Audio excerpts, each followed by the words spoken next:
Hemorrhoids in the Middle Ages, a journey through remedies and suffering. In the meantime, subscribe to the channel Lived History and leave a like on the video.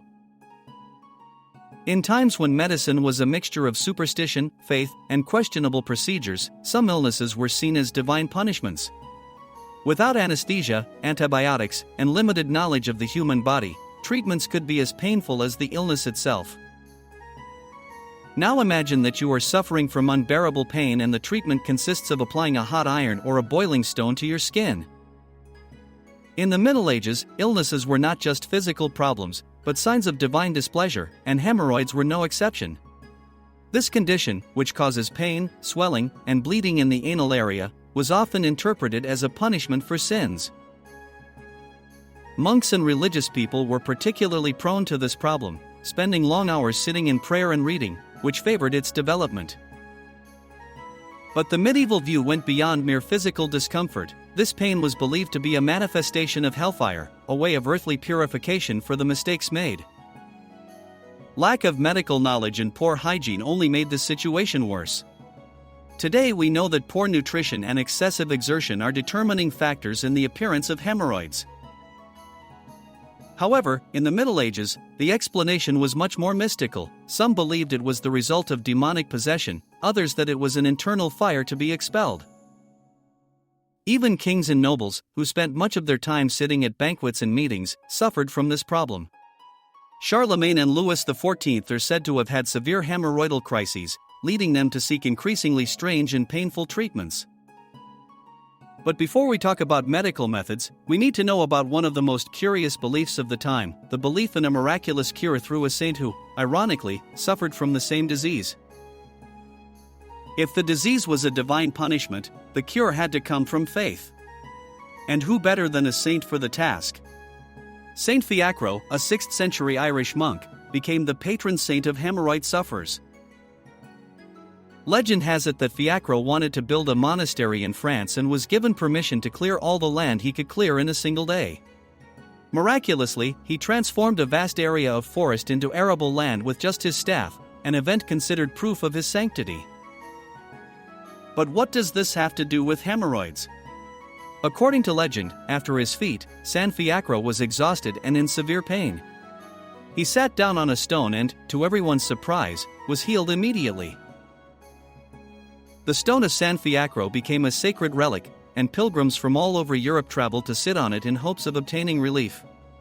It is said that the stone was heated before use, which, curiously, could actually offer some relief, as the heat helps to relax the muscles and improve blood circulation. However, instead of considering it a physical phenomenon, in the Middle Ages it was interpreted as a miracle. The cult of Saint Fiacre grew, and many believed that he cured not only hemorrhoids, but any disease of the lower body. Replicas of the stone were built in several churches, and, incredibly, even today people travel to France hoping to receive his miraculous healing. But for those who did not trust the saints, there remained another option: medieval physicians and their terrifying treatments. If faith didn't work, the only alternative was to resort to medieval medicine, which in many cases was a nightmare.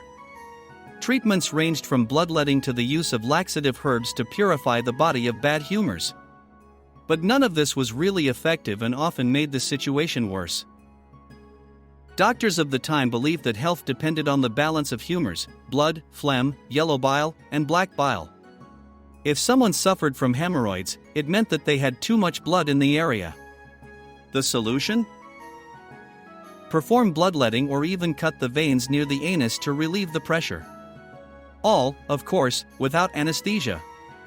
Many patients fainted from the pain or did not survive the procedure. Another common treatment was cauterization. If the pain of hemorrhoids was already unbearable, imagine burning the affected area with a red-hot iron. Some doctors recommended applying boiling oil directly to the affected skin, in the hope of burning the evil at the root. The result was inhuman pain. For those looking for something less aggressive, there were ointments with bizarre ingredients, such as goose fat, ashes from burned herbs, and even animal excrement. Another medieval recipe suggested compresses of vinegar and salt, which, predictably, only increased the pain. And if all else failed, there was only one last option: medieval surgery. Doctors attempted to remove hemorrhoids with rudimentary blades and without any hygienic measures. It was an extremely risky operation, and many patients did not survive the operation. Faced with this scenario, trusting in the stone of San Fiacro did not seem so crazy. Painful treatments and the belief that hemorrhoids were a punishment from God led many medieval people to accept suffering as part of life. But there were also those who sought any kind of relief, even if it meant undergoing terrifying procedures or making pilgrimages to sit on a miraculous stone.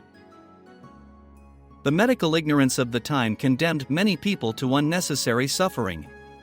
Today we know that good nutrition, hydration, and hygiene habits are essential to prevent and treat hemorrhoids. But in the Middle Ages, the choice was between red-hot iron and faith in a saint. The most curious thing? The story of Saint Fiacro and his miraculous stone survives to this day. There are still pilgrims who travel to France hoping to receive his healing. For the medieval people, every pain had a mystical meaning and every cure a price. Some turned to the church, others relied on the doctors of the time, and many paid the high price. After all, who wouldn't do anything to get rid of an unbearable pain?